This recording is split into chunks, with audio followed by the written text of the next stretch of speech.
नमस्कार, आप देख रहे हैं इंडिया टीवी। आपके साथ मैं हूं मीनाक्षी जोशी और अब वक्त हो गया है मुकाबला का।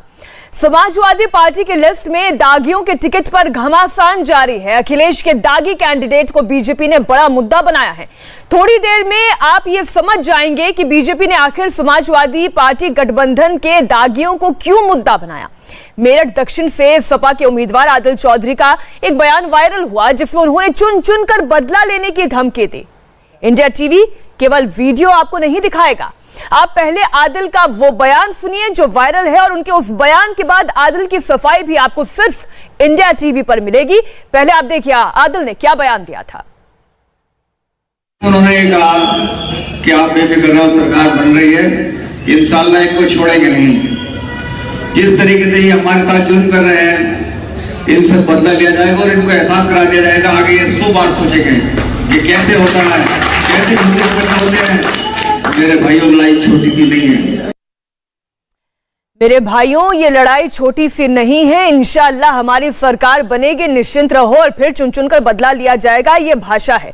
बहरहाल हमने आपको मेरठ दक्षिण से सपा के उम्मीदवार आदिल चौधरी की पूरी धमकी सुनाई, लेकिन अब आदिल चौधरी से इंडिया टीवी संवाददाता की एक्सक्लूसिव बातचीत भी आप सुनिए। और बातचीत के दौरान आदिल के तेवर वैसे नहीं थे जैसे आपने वायरल वीडियो में देखे थे। आप खुद सुनिए और समझिए कि आदिल कैसे मुद्दों को अब दूसरी तरफ ले जाने में लगे। मेरठ साउथ विधानसभा सीट से समाजवादी पार्टी के उम्मीदवार आदिल चौधरी हमारे साथ हैं। इनका एक वीडियो सोशल मीडिया पे बहुत तेजी से वायरल हो रहा है। आदिल जी, आप एक वीडियो में ये कहते हुए दिखाई दे रहे हैं कि बदला लिया जाएगा चुन चुन कर। किससे बदला और किस तरह का बदला? देखिए कि जनता अपने अपमान का बदला लेगी। जो कोरोना के अंदर लाखों लोग जो दुनिया छोड़ के गए हैं, जिन्हें दवाई नहीं दी गई, जिन्हें ऑक्सीजन नहीं दी गई, जिन्हें बेड नहीं दिए गए, तो ये सब लोग इनसे बदला लेंगे। आज 100 रुपये का पेट्रोल बिक रहा है, आज गैस का सिलेंडर 950 1000 रुपये का है, आज सरसों का तेल चल रहा है। तो यही तो है, ये 5 साल इन लोगों ने कोई काम नहीं किया, कोई विकास नहीं किया, तो जनता वोट के द्वारा इनसे बदला लेगी। लेकिन मैंने आपका पूरा वीडियो देखा, उस वीडियो में इसका कोई परिप्रेक्ष्य नहीं है। आप परिप्रेक्ष्य आजम खान पे हुए मुकदमे का आप परिप्रेक्ष्य ले रहे हैं कि उनका बदला लिया जाएगा। तो कोई बात सुना, अब ये जो जिस तरीके से आजम खान साहब पर झूठे इन लोगों ने मुकदमे लगाए, सब लोगों को इन्होंने परेशान किया। अब कोई भी बोलता है, किसी के पीछे CBI लगाते हैं, किसी के पीछे ED लगा देते। पहले कोई ED का नाम भी नहीं जानता था। तो किस तरीके से अब आजम खान साहब पे 80 केस झूठे लगा दिए, सब में वो बरी हो गए।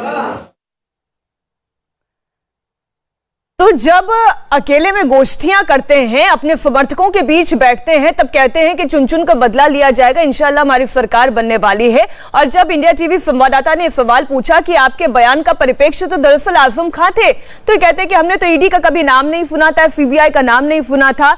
अब ये पूरी तरीके से मोड़ने का प्रयास किया जाता है। 4 मेहमान हमारे साथ जुड़ गए हैं। भारतीय जनता पार्टी की ओर से GVL नरसिम्हा जी हमारे साथ जुड़ गए हैं, स्वागत है सर आपका। अनुराग भदौरिया समाजवादी पार्टी की ओर से हमारे साथ जुड़ गए हैं। फैजान खान बहुजन समाज पार्टी से हमारे साथ जुड़े हैं, फैजान जी आपका भी स्वागत है। और बीजेपी समर्थक शिवम त्यागी भी हमारे साथ जुड़ गए हैं। सबसे पहले भदौरिया जी, आप मुझे सुन पा रहे हैं? मेरी आवाज आ रही है आप तक?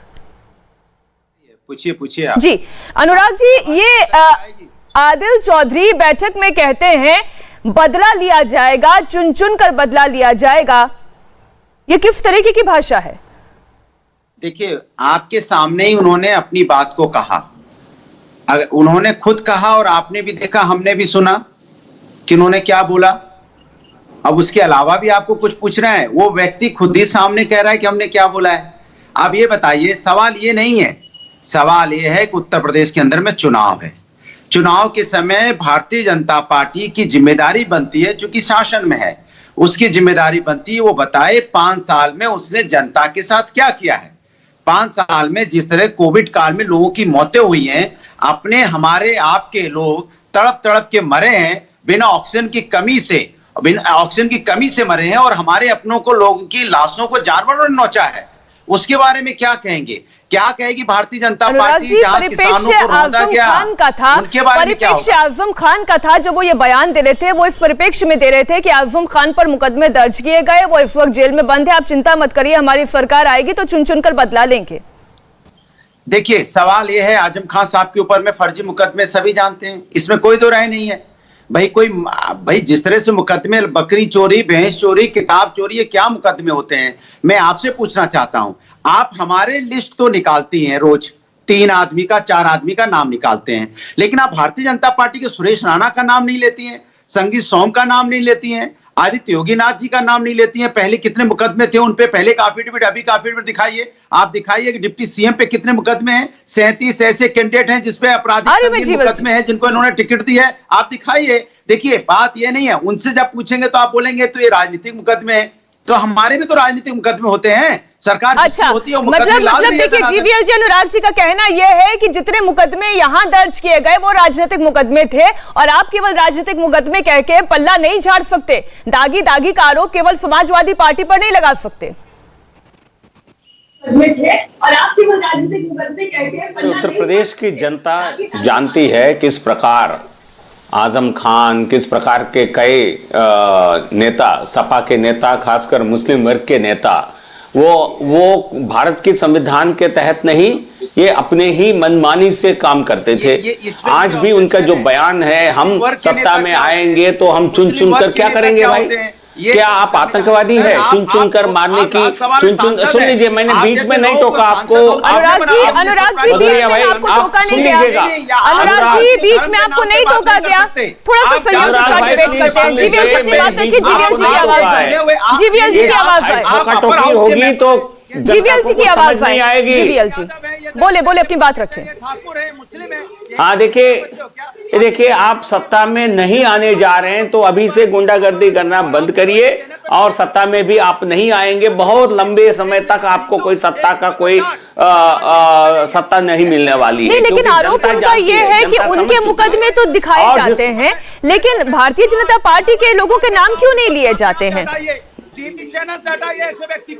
नहीं, देखिए, हमारे क्या जो हमारे नेताओं का जो नाम लिया उन्होंने, हमारे जो नेताओं का और विधायकों का, क्या उनके खिलाफ जो केस दर्ज किए गए, वो किस प्रकार के एक तरह से उनको आपकी जो वोट बैंक राजनीति के चलते आपने कुछ केसेस उन पर थोपे हैं, ये पूरी देश की जनता, प्रदेश की जनता जानती है। वो केवल और केवल राजनीतिक रूप से एक साजिश के तहत बनाए हुए केसेस हैं। लेकिन आप गुंडों को टिकट देते हैं, आप बदमाश को टिकट देते हैं, आप जिनमें मर्डर एक्यूज्ड को, मर्डर करने वालों को टिकट देते हैं। आप आपराधिक तत्वों के लिए समाजवादी पार्टी एक अड्डा बन चुका है उत्तर प्रदेश में, क्योंकि आपको प्रशासन नहीं चलानी है, आपको गुंडाराज करना है। ठीक है, तो इसलिए आप में और हम में फर्क है। हमारे नेताओं पर जो केसेस हैं वो राजनीतिक मकसद से बनाए हुए केसेस हैं। ठीक है, फैजान जी क्या हमारे साथ हैं अभी? पसंद करता हूं। ठीक है, चलिए फैजान जी, मुझे एक बात बताएं कि ये चुन कर बदला लिया जाएगा, ये किस परिप्रेक्ष्य में कहा है? क्योंकि हमने आपके सामने दोनों बयान रखे, हम आपकी राय जानना चाहते हैं। नाहिद हसन के समर्थक का ये कह देना कि गड़बड़ी की जा रही है, जाट वोट जो है हमारे अगर नहीं दिए गए, हमारे चौधरी साहब के साथ यानी नाहिद हसन के साथ अगर जाट वोट नहीं आए तो हम भी बताएंगे शामली में जाकर एक मुसलमान वोट वहां पर नहीं पड़ेगा। ये 90,000 20,000 ये सब बात करना, क्या ये चुनावी बातें हैं? क्या ये फूट करता है? मीनाक्षी जी, मैंने दोनों बयान आपके सुन लिए, और इंडिया टीवी का ये सामने जो आपने दिखाया अभी पोस्टर, सारे विधायकों की लिस्ट, तो मैं एक बहुत निष्पक्षता के साथ ये चाहूंगा कि अगर कैंडिडेट्स पे चुनाव आयोग ने ऑलरेडी कह रखा है कि अपने अपने पोर्टल पे, चाहे वो किसी भी दल के हों, सब लोग उनके केसेस डिस्प्ले किया जाए, तो वो समाजवादी पार्टी भी करेगी, भारतीय जनता पार्टी भी करेगी, बहुजन समाज पार्टी भी करेगी, कांग्रेस मैं दर्शकों की जानकारी के लिए बता दूं कि बीजेपी के और सपा के दोनों के अब ये पोर्टल डिस्प्ले होने लगे हैं। जी फैजान जी, बात पूरी करें। जी मीनाक्षी जी, तो ये साफ तौर से मीनाक्षी जी है, मैं पहले तो किसी एक विधायक के नाम पे नहीं आपसे डिस्कशन करूंगा, क्योंकि वो एक एक विधायक को लेकर हम डिस्कशन करेंगे। मीनाक्षी जी, आपका भी समय बर्बाद होगा, मेरा भी समय बर्बाद होगा। जी सीधी सी बात है, दोनों ही पार्टियों कि आप लिस्ट उठाकर देख लीजिए। जो नाम अनुराग भदौरिया जी ने बताया भारतीय जनता पार्टी की तरफ से, और भारतीय जनता पार्टी ने अभी नरसिम्हा राव जी हमारे सांसद, उन्होंने जिस तरह से समाजवादी पार्टी और इंडिया टीवी के सामने दिख ही रहा है नाम, एक माइनॉरिटी को नाम को लेकर मेरे समझ से ये काम नहीं होना चाहिए। जबकि पार्टी लेवल पर अगर बात करेंगे तो जाहिर सी बात है, दोनों पार्टी पूरा का पोषक है। मीनाक्षी जी सब जानते हैं, दोनों ही पार्टियों में माफिया है, कुछ जेल में है, कुछ बेल में है, कुछ दोनों ही पार्टियों के खेल में। अच्छा, जिस तरह से टहनी साहब आज खुलेआम घूम रहे हैं, आपराधिक मुकदमे 120 के उनके ऊपर है। दूसरा जालियांवाला बाग इस दुनिया में हिंदुस्तान को दिखाने वाले टहनी साहब आज पद पे बरकरार है। हाथरस कांड आपके सामने है, गोरखपुर कांड आपके सामने है, कासगंज सामने है। नरसिम्हा राव जी तो सांसद है हमारे, इन्हें पता होगा 3 साल में 24, अभी लखीमपुर के खीरी में फिर से कल पुलिस हिरासत में मौत हुई। 24 मौतें मीनाक्षी जी। इस कदर से जनता त्रयमान है। और आज कैंडिडेट पे मत बहस कीजिए, क्योंकि जनता को महंगाई से दूरी चाहिए। ठीक है, मैं आ रही हूँ शिवम त्यागी जी आपके पास, लेकिन अनुराग जी ये बात तो फैजान खान भी कह रहे हैं और वो बराबरी से दोनों पार्टियों के लिए कह रहे हैं अनुराग जी कि कोई जेल में है, कोई बेल में है। आप अपनी पार्टी के लिए जवाब रखें, फिर मैं जीवीएल जी से सवाल पूछूंगी। देखिए, मैं तो मीनाक्षी जी आपसे विनम्र आग्रह करूंगा कि आप भी थोड़ी सी अंदर ताकत लाइए और बीजेपी के जो अपराधी उनकी लिस्ट दिखा दीजिए। आप दिखा दीजिए भाई, आपके पास है लिस्ट, चलाइए बीजेपी की। आप भी थोड़ी सी ताकत दिखाइए ना, दागियों का टिकट क्यों नहीं काटते हैं? ताकत दिखाइए ना, मैं ये बोल रही हूँ, आप ताकत दिखाइए ना। नरसिम्हा जी देखिए, ताकत दिखाइए ना। अनुराग जी, नाहिद हसन का टिकट क्यों नहीं काटा आपने इकरा हसन को क्यों निर्दलीय तौर पर चुनावी मैदान में उतारा? अनुराग जी लिस्ट सारी सामने आ रही है, लिस्ट सबकी सामने आ रही है। आप विचलित क्यों हो जाते हैं जब नाहिद हसन का नाम आता है? नीचे लोवर में नाम देखिए, इंडिया टीवी देखा करिए। अनुराग जी मुकाबला देखिए, फिर बोलिए नहीं। देखिए, सिराथू से, बुढ़ाना से, आगरा दक्षिण से, अरे क्रिमिनल रिकॉर्ड देखिए ना अनुराग जी, इंडिया टीवी देखिए ना। हो गया अनुराग जी, जनता के पुकार अनुराग जी हो गया आपका हार बा, भाजपा के हार बा। अनुराग जी चलिए, आप बोल लीजिए। शिवम त्यागी जी, अब बीजेपी की लिस्ट चल रही है, बीजेपी की लिस्ट चल रही है नीचे, आप देख पा रहे हैं इंडिया टीवी? चल रही है। क्या समाजवादी पार्टी की लिस्ट के साथ आप बीजेपी की लिस्ट देख पा रहे हैं? नहीं, नाम लीजिए। चलिए, अब आप ये बताइए कि नाहिद हसन के टिकट कटने को लेकर जब सवाल उठता है तब समाजवादी पार्टी विचलित हो जाती है, क्यों पास द बैटन चलता है? नाम लीजिए। नहीं नाम ले पा रही ना मीनाक्षी जी, मुझे जवाब देना है। नाम लीजिए जी जी।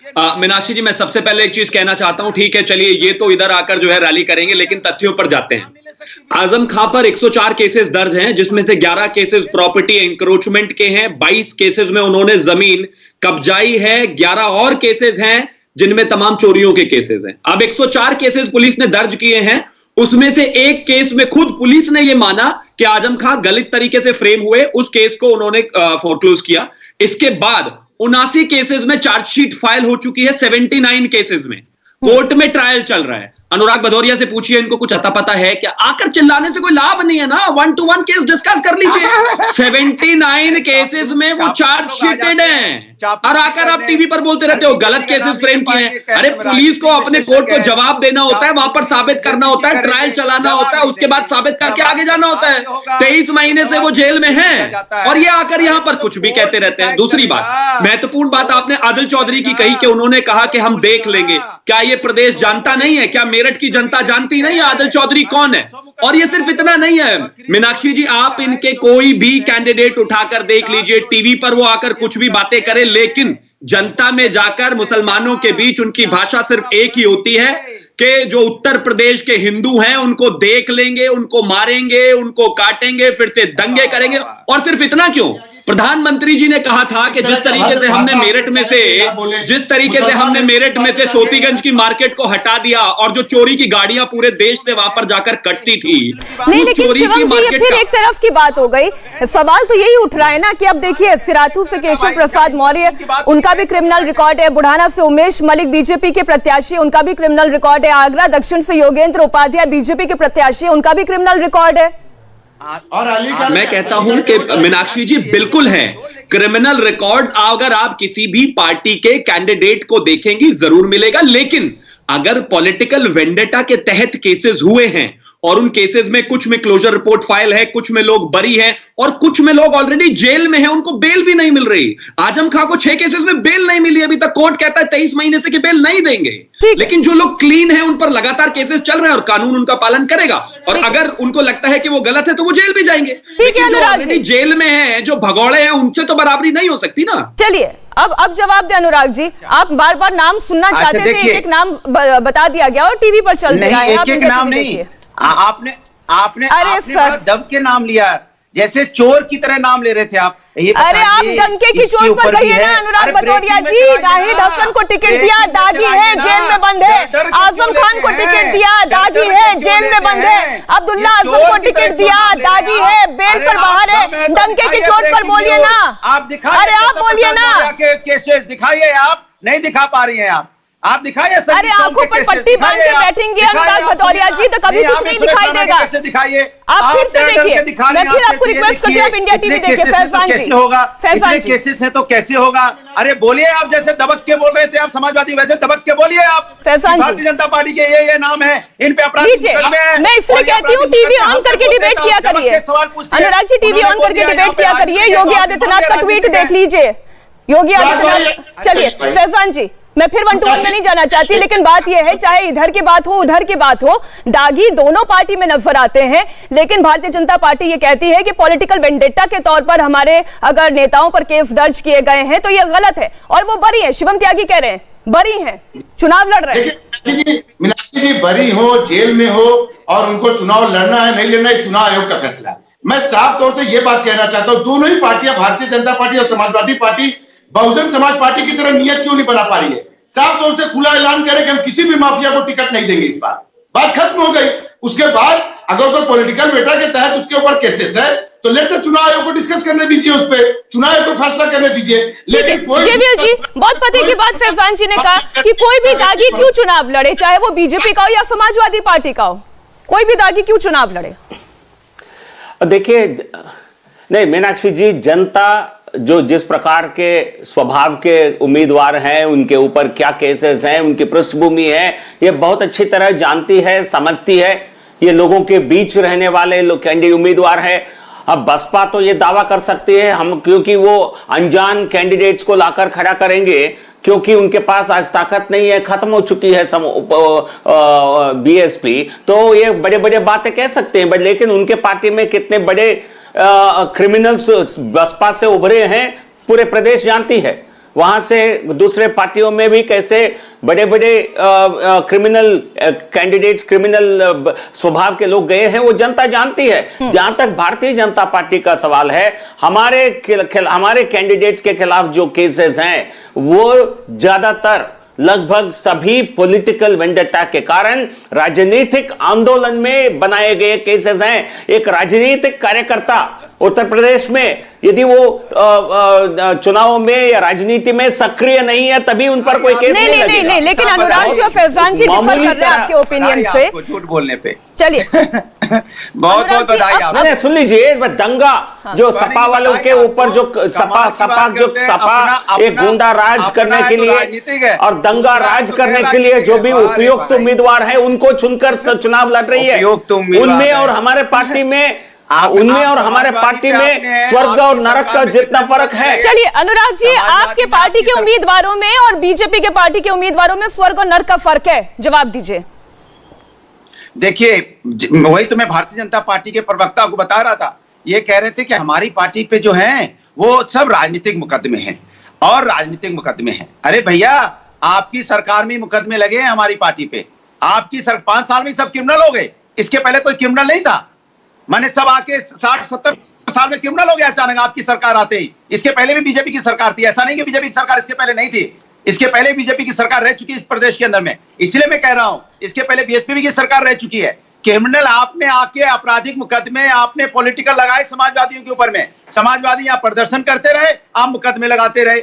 हम जब यहाँ हाथरस की बेटी के न्याय मांग रहे थे, आप मुकदमे लाद रहे थे। हम महंगाई के खिलाफ यहाँ पे प्रदर्शन कर रहे थे, आप मुकदमे लाद रहे थे। हम यहाँ बेरोजगारी के खिलाफ प्रदर्शन कर रहे थे, आप मुकदमे लाद रहे थे। हम न्याय के खिलाफ लड़ रहे थे, आप मुकदमे लाद रहे थे। आपने लाद के मुकदमे और क्रिमिनल बनाने की कोशिश करे। अरे मुकदमे तो आपने लादे हैं प्रभु, आपके ऊपर तो दंगे भड़काने के मुकदमे हैं, आपके ऊपर तो संगीन मुकदमे अच्छा, हैं। अनुराग जी, कौन से मुकदमे हैं? किताब चोरी, बकरी चोरी, भैंस चोरी, और क्या न्याय मांगने के लिए गए तो लाठी मारी, तो आपने यहाँ पे शांति भंग की है मुकदमे। अच्छा, और बाद सुनिए में ना, कुछ नहीं मिला अनुराग तो जी, क्या करा, गैंगस्टर लगा दो, चलो कोई बात नहीं। मैं आ रही हूँ फैजान जी, शिवम जी आपके पास, आप लोग भी बोलना चाहते हैं, I am sure. Anurag ji, लेकिन एक बात बताइए, नाहिद हसन को ये कहने की प्रेरणा कहाँ से मिलती है कि हिंदुओं की दुकान से सामान मत खरीदना, भले ही 1 किलोमीटर 2 किलोमीटर दूर जाना पड़े? ये नाहिद हसन को ये प्रेरणा कहाँ से मिलती है? तो आप बताइए, मैं अगर ये पलट के सवाल आपसे पूछूं तो ये प्रज्ञा ठाकुर को कहां से मिलती है कि आप गांधी के हत्यारे को आप राष्ट्रभक्त बता दोगे? अच्छा, तो यानी प्रज्ञा ठाकुर से प्रेरणा लेते हैं नाहिद हसन, फिर आपने और भारतीय जनता पार्टी में फर्क क्या है? अरे मेरी बात, पूरी बात सुन लीजिए, आप बीच में टोक पड़े। आपने सवाल पूछा, जवाब दे रहा हूं मैं, जवाब सुन लीजिए। आप क्यों बीजेपी पर वक्ता बन रहे हैं भाई? आप राष्ट्रपिता के लिए ऐसा बोलेंगे और राष्ट्रपिता का अपमान होता रहेगा और उसके बाद कोई भारतीय जनता पार्टी कुछ बोलेगी नहीं, उनको टिकट भी दे देगी। अच्छा। और मैं पूछना चाहता हूं, इनके नहीं साक्षी महाराज क्या है, किस तरह की भाषा का इस्तेमाल कर रहे थे? मैं बोलूं आपको? मैं समझ गई, मतलब आप बीजेपी से प्रेरणा लेते हैं। मेरी बात सुन लीजिए। ठीक, नहीं, बिल्कुल बात समझ गई। देखिए, मैं यहाँ किसी की प्रवक्ता बनने की कोशिश नहीं कर रही हूँ। अब योगी आदित्यनाथ का एक ट्वीट है, वो जरा मैं जनता के सामने रख दूं, उसके बाद फैजान जी मैं आपकी टिप्पणी लूंगी। जनता ने 2017 में भ्रष्टाचारियों को चुना नहीं, हमने विगत 5 वर्षों के दौरान भ्रष्टाचारियों को बख्शा नहीं। 10 मार्च 2022 के बाद भी फिर यही होगा। फैजान जी, हमने विगत 5 वर्षों, देखिए मीनाक्षी जी, ये तो साफ तौर से योगी आदित्यनाथ जी जो बातें बोल रहे हैं, अगर इस 5 साल का शासनकाल उनका देखा जाए, भय से भरा था, आस्था के साथ खिलवाड़ हुआ, सबका साथ सबका विकास का नारा उन्होंने खुद ही तोड़ दिया। जब उन्होंने माइनॉरिटीज के साथ इस तरह से सौतेला व्यवहार किया, गरीबों के साथ, दलितों के साथ, खास तौर से अपर कास्ट में ब्राह्मणों के साथ जिस तरीके से अनदेखी की गई, और ये तो जनता की बात तो छोड़ दीजिए मीनाक्षी जी, ये सत्य तो आप लोग भी जानते हैं, नरसिम्हा राव जी भी जानते हैं कि अपने deputy chief minister Keshav Prasad Maurya तक से उन्होंने हाथ नहीं मिलाया। अब जब जरूरत पड़ रही है, फिर से वोटिंग में आना है, जनता के बीच जाना है, तो वो देखने को मिल रहा है। तो ये जनता जो छुपा हुआ नहीं है कि वो सिर्फ जातिवाद की राजनीति है, वो भी एक जाति को बढ़ाने में काम किए, और उनका कानून, वो एक जाति कौन सी जिसे बढ़ाने का काम किया? फैजान जी, आप आरोप लगा रहे हो तो जरा क्लियर होकर ही बोल दें। क्या कौन सी जाति को बढ़ाने का काम किया? आपने कहा कि जो बिलोंग करते हैं, क्योंकि मैं इस पे साफ उदाहरण भी मीनाक्षी जी देता जाऊंगा, डेटा भाई, जिस तरह से माफिया, बहुजन समाज पार्टी के लिए माफिया का कोई जाति धर्म नहीं है, अगर वो माफिया है तो माफिया है। हमने अपने शासनकाल में मीनाक्षी जी, अगर एमएलए मंत्री भी है और कानून पे खिलवाड़ किया तो जेल भेजने का काम किया। इन्होंने, कोई बात नहीं है, मुख्तार अंसारी हत्या के बाद बिल्कुल गलत है, जेल में रहे, जेल में रहना चाहिए। ठीक है, मैं जल्दी से टिप्पणी ले लेती हूँ। जीवीएल जी, मैं पहले आपके पास आया, फिर शिवम जी आपके पास आऊंगी। जीवीएल जी, वो ये कह रहे हैं कि आपने केवल एक जाति को बढ़ाने का काम किया, पहली बात, और ये केशव जी का भी सहारा तब लिया गया जब जरूरत आन पड़ी, अपने छिटक रहे थे तब। सबसे पहले मीनाक्षी जी, मैं फैजान जी जो बोल रहे हैं वो झूठ बोल रहे हैं। मैं जनरली इस शब्द का भी प्रयोग कभी करता नहीं हूं, लेकिन उन्होंने जो शब्द का प्रयोग किया इससे मुझे घोर आपत्ति है। सौतेले व्यवहार किया योगी सरकार ने, किस समुदाय के साथ, किस वर्ग के साथ सौतेले इस प्रकार के व्यवहार किया, भेदभाव किया, बताइए किस योजना में किया है, किस निर्णय में किया है? मैं आपको चुनौती देता हूं, आप झूठ मत बोलिए, आप झूठ मत बोलिए किसी विषय में, नहीं फैजान जी, मैं आपको झूठा कह रहा हूं, आपको झूठा कह रहा हूं, मैं अक्सर नहीं कहता हूं, मैं आपको झूठा इसलिए कह रहा हूं क्योंकि आपने झूठ बोला है। योगी जी की सरकार ने किसी एक वर्ग के साथ, किसी वर्ग जाति के साथ, किसी समुदाय के साथ कोई भेदभाव नहीं किया है। सौतेले व्यवहार किया है, ये कितना झूठ, बड़ा झूठ बोल रहे हैं। ठीक है, अब मैं आपको चुनौती देता हूं, कौन से स्कीम में आपके समुदाय के साथ सौतेले व्यवहार हुआ, मुझे जवाब दीजिए, किस स्कीम के तहत हुआ है? सबका साथ, सबका विकास, सबका विश्वास, ये केवल के नारा नहीं, हमारे लिए एक मूल मंत्र है। मैं आपको चुनौती देता हूं, किस विकास योजना में, मैं जवाब ले लेती हूं, फैजान जी जल्दी से जवाब हुआ है, इसका कृपया जवाब दीजिए। सबका साथ सबका विकास के नारे में मीनाक्षी जी, नरसिम्हा राव जी खुल के आज आपके सामने चैनल पे बताएं कि क्या अल्पसंख्यक आते हैं कि नहीं आते हैं, और अगर आते हैं सबके साथ सबका विकास में अल्पसंख्यक भी, तो ये बताएं उनको टिकट 403 में विधानसभा में 2022 में कितनों को टिकट दे रहे हैं। अब हम एक बार फिर से चर्चा को आगे बढ़ाते हैं और शिवम त्यागी, मैं जानती हूँ बहुत देर से आप इंतजार कर रहे थे अपनी राय रखने का। देखिए 2-3 बातें इस दौरान चर्चा में हो गई। पहली बात तो ये, जब मैंने अनुराग जी से पूछा कि नाहिद हसन इस तरीके की बातें क्यों कहते हैं जो डिविसिव नजर आती है, तो उन्होंने कहा कि साक्षी महाराज का उन्होंने जिक्र कर दिया, प्रज्ञा ठाकुर का उन्होंने जिक्र कर दिया। सवाल ये भी उठा कि बीजेपी सबका साथ सबका विकास और विश्वास की बात करती है। फैजान खान ने आरोप लगा दिया, उन्होंने कहा कि वाकई में सबको साथ लेने की सोच के साथ भारतीय जनता पार्टी चलती होती तो मुसलमान उम्मीदवारों को भी वो टिकट देती।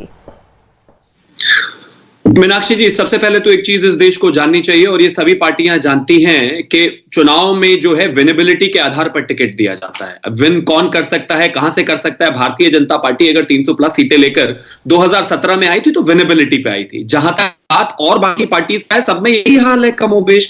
आप जिस कैंडिडेट को जीतता हुआ देखते हैं, चाहे वो भगौड़ा क्यों ना हो, आप उसको टिकट दे देते हैं, और आपको इस बात का डर रहता है कि सुप्रीम कोर्ट में नाहिद हुसैन का कहीं टिकट ब्लॉक ना कर दिया जाए तो निर्दलीय उसकी बहन को खड़ा कर देते हैं। मतलब परिवार से बाहर का कैंडिडेट नहीं मिला, क्योंकि ये विनेबिलिटी देख रहे हैं, और ये भी नहीं देख रहे हैं कि वो क्रिमिनल है। दूसरी बात, फैजान खान ने बार बार हिट करने की कोशिश की कि जिस तरीके से तमाम ये काम हुए हैं और हम बहुत साफ हैं, बहुत शालीन हैं, शानदार हैं। मैं बड़ी शालीनता से इनसे पूछना चाहता हूं, आपको याद होगा मीनाक्षी जी, कुलदीप सेंगर केस में किस तरीके से इस देश में हंगामा हुआ था। कुलदीप सेंगर आज जेल में है, भारतीय जनता पार्टी के प्राइमरी सदस्य भी नहीं है। अतुल राय इनके एक एमपी हैं, जिन्हें बलात्कार में जो जेल में है, जो पीड़िता हैं, उन्होंने सुप्रीम कोर्ट के सामने अपने आप को आग लगा ली थी। इनसे पूछिए, क्या वो इनके सांसद नहीं है? आज भी आप उसे अपनी पार्टी तक से नहीं निकाल पाए, वो आज भी आपके सांसद हैं। 8 महीने बाद उन्होंने सांसद की ओथ ली, और टीवी पर बैठकर आप कहते हैं कि हम तो करप्ट लोगों को रखते ही नहीं है अपनी पार्टी में। अनुराग जी ने कहा कि ये सारे केसेस जो हैं भारतीय जनता पार्टी ने हम पर डाले हैं, इससे पहले नहीं। मैं आपको माफ कीजिए, बीच में रोक रही हूं क्योंकि आपने अतुल राय की बात कर ली। फैजान जी का मैं जल्दी से इस पर टिप्पणी लेती हूं, मैं फिर आऊंगी आपके पास।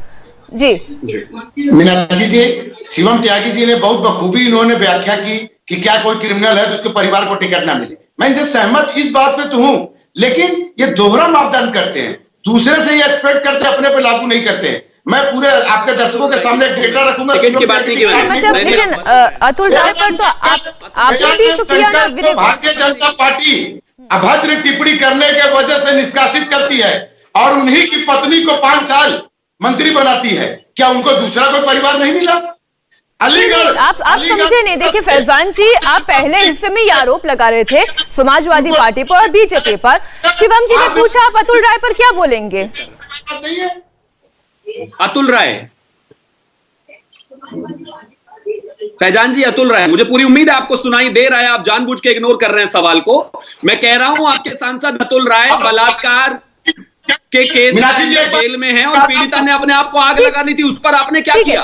फैजान जी अब बल देते हैं। मीनाक्षी जी, ये साफ तौर से दिख रहा दर्शकों को कि भारतीय जनता पार्टी समाजवादी पार्टी एक ही आत्मा है, एक ही पर्यवाची का 2 नाम है। नहीं, लेकिन फैजान जी मैंने समझ लिया आपकी बात। मैं तो कह रही हूं, मैं आपकी हाँ में हाँ मिला रही हूं कि दागियों को टिकट दिया गया, लेकिन सवाल आपसे भी तो पूछा जाएगा। आप भी तो अपने पार्टी के नेता का नाम लीजिए ना। अतुल राय जेल में है मीनाक्षी जी, और हमारे पार्टी से अभी कोई उनका ताल्लुक नहीं है जब तक न्यायपालिका उनको सजा दे या उनके खिलाफ जो भी कार्रवाई करे।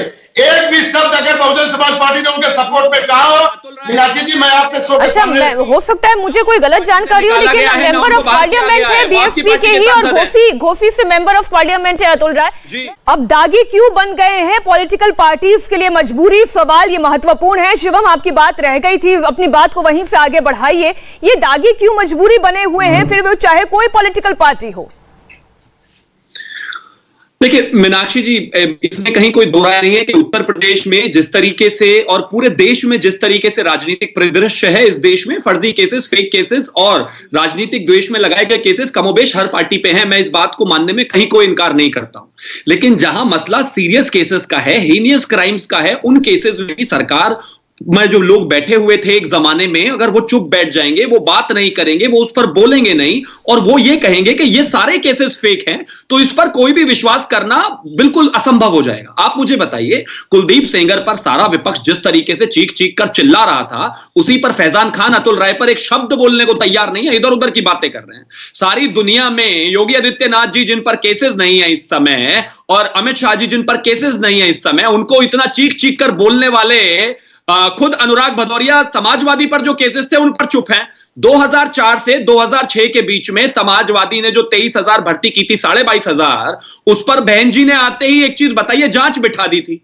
अखिलेश यादव ने आते ही क्यों विड्रॉल कर लिया उसको? अगर वो इतने ही पाक साफ थे तो जांच होने देते ना। वो केस तो भारतीय जनता पार्टी ने नहीं किया था, वो तो आपकी बुआ जी ने किया था। अरे बुआ जी से क्यों डर गए आप इतना? मुझे लगता है हीनियस क्राइम्स में 80 केसेस में जिस एक नेता पर ट्रायल चल रहा हो, उस पर यहां बैठकर पार्टी के प्रवक्ताओं को यह नहीं कहना चाहिए कि नहीं आजम खान तो बहुत अच्छे हैं, क्योंकि वो जीत सकते हैं। विनेबिलिटी जरूरी है, लेकिन क्रिमिनल को भी नेता बना बना के आप इस तरीके से पेश करेंगे और भगोड़े जो जेल में बैठे हैं उनको टिकट देंगे, और जो खुल्लम खुल्ला हिंदुओं को काटने की बात कर रहा है असलम चौधरी जैसा नेता, उनको टिकट देंगे, तो माफ कीजिए फिर तो जनता सवाल पूछेगी ना। ये राजनीतिक केसेस नहीं है, ये केसेस वो हैं जहां पर आप चार्जशीटेड हैं, ट्रायल चल रहा है और जेल में। ठीक है, अब दो बातें हैं Anurag ji, chargesheeted trial cases हैं, इसलिए सवाल ज्यादा उठ रहा है, जो जेल में है उन्हें टिकट देने की क्या आवश्यकता है? अनुराग जी जवाब दीजिए। देखिए, एक बात बड़ी अच्छी कही बीजेपी के समर्थक ने, इस समय योगी जी पे कोई केस नहीं है।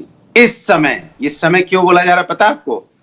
इस समय भारतीय जनता पार्टी की सरकार है, इस समय 5 साल की सरकार में इसी समय उन्होंने अपनी कलम से इसी समय सारे केसेस वापस ले लिए।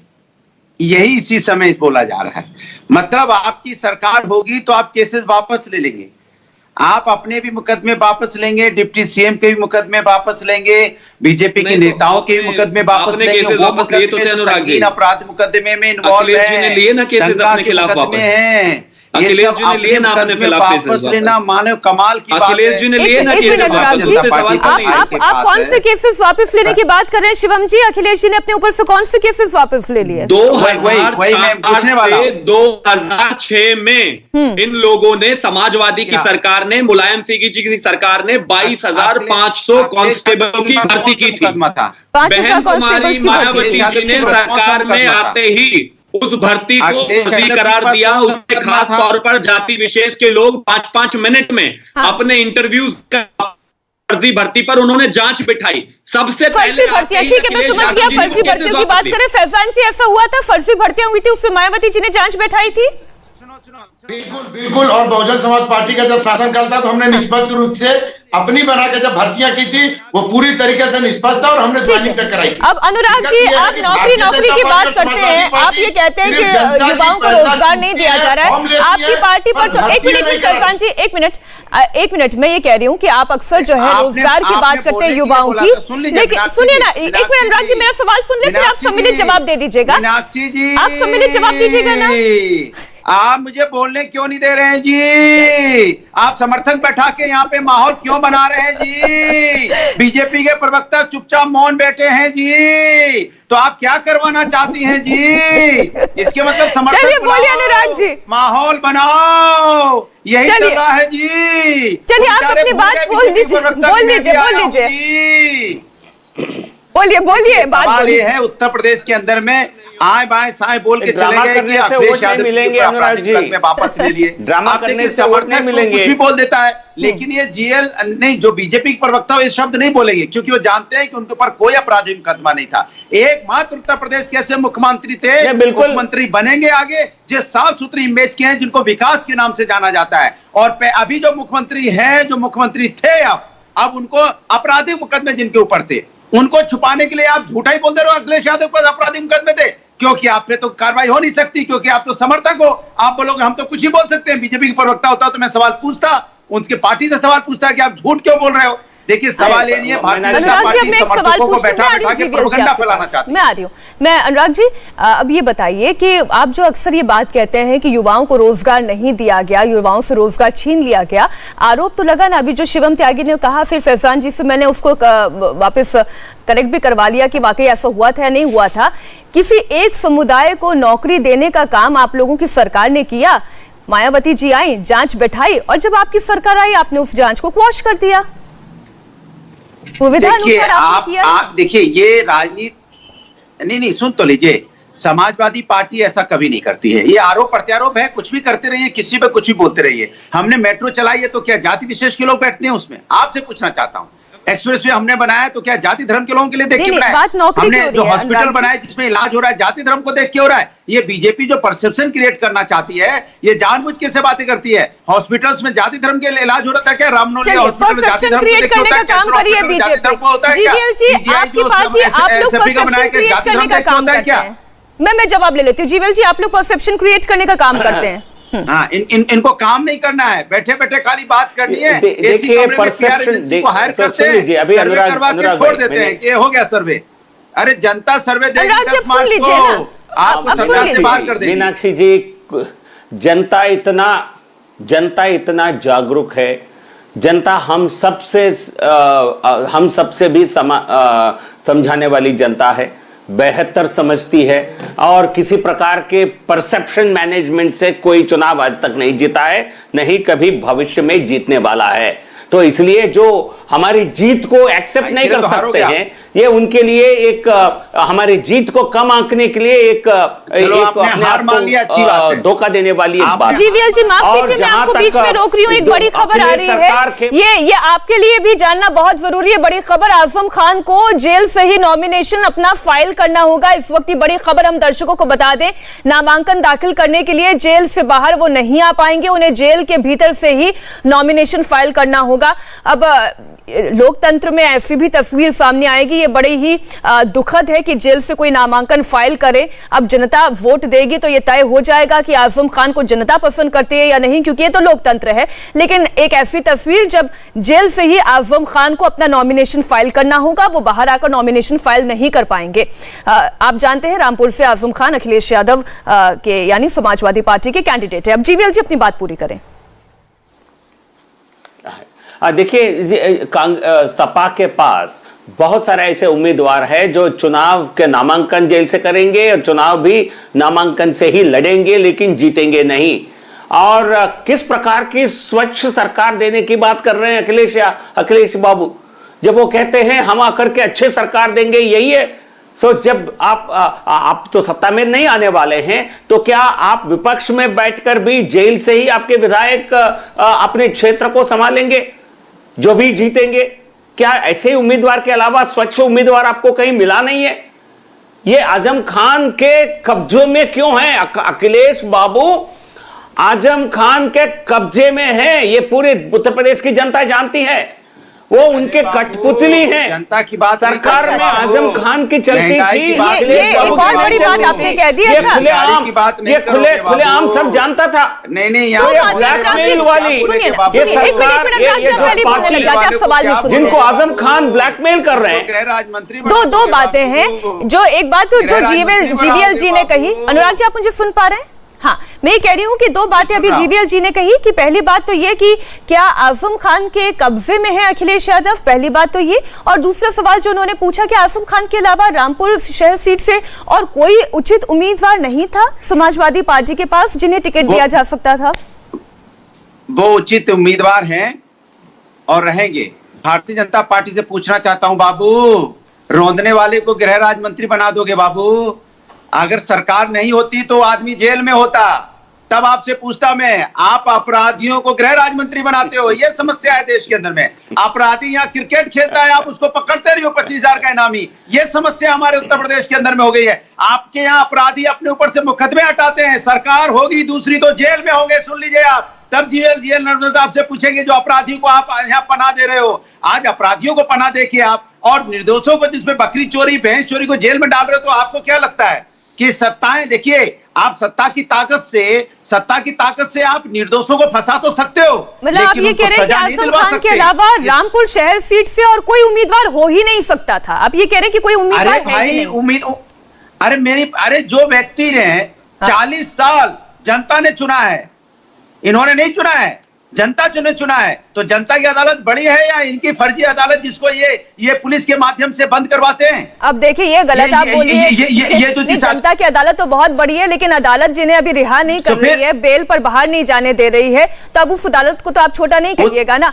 चलिए नहीं, उस अदालत जी मुझे एक बात बताएं कि एक और तस्वीर जो आज सामने आई जो बहुत हैरान कर देने वाली तस्वीर थी, जिस तरह से, ठीक है मैं आऊंगी आपके पास। पुलिस की इनकी अदालत है ना जो जेल में भेजती, न्यायपालिका पे तो पूरा यकीन है, न्यायपालिका की तो बात ही नहीं हो रही है, तभी तो कुछ हो नहीं पा रहा, वरना तो ये तो अब तक तो कह देते नहीं सजा होगी, उनको तो बेल मिली है कई केसों में। इसलिए मैं कह रहा हूँ इनकी जो पुलिस वाली जो अदालत है ना, शिवम बोले लगा देते हैं बकरी चोरी, भैंस चोरी, ये चोरी, वो चोरी, अनर्गल कुछ भी बोले जाते हैं। देखिए लगातार बोले जाएंगे, जानबूझकर हैक करने की कोशिश करेंगे। सबसे पहले मैं एक चीज आपको कहना चाहता हूं, प्लीज जेल में ही तो डालेगी ना सरकार, या तालिबान में थोड़ी ना रहते हो आप। अब आजम खां पर 80 केसेस है तो उनके क्या फांसी चढ़ा देगी?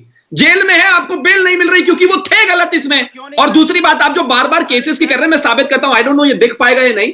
टाइम्स ऑफ इंडिया 12 मई 2012 का कोट कर रहा हूं, जिसमें ये कहते हैं कि sources said that Akhilesh Yadav had decided to withdraw the inquiry and the drop of the charges on the ground that they were politically motivated. 3000 cases तो आपने अपने कार्यकर्ताओं पे से हटाए थे, ये कहते हुए कि बहन जी ने फर्जी केसेस लगा दिए थे हमारे ऊपर। अखिलेश यादव जी ने आते ही भर्ती घोटाले को हटाकर वापस ड्रॉप कर दिया था। ऐसा हुआ था क्या? देखिए मुझे मैं केवल शिवम जी की बात पे भरोसा नहीं करना चाहती, हालांकि वो टाइम्स ऑफ इंडिया को कोट कर रहे हैं। ये हुआ था क्या फैजान जी? मेरे पास सबूत है। मैं मीनाक्षी जी साफ तौर से मैं बताना चाहता हूं, हमारे शासन काल में चाहे समाजवादी पार्टी के लोग रहे हो या भारतीय जनता पार्टी के लोग रहे, जो भी कानून के साथ खिलवाड़ किया उन पे हमने केसेस किए।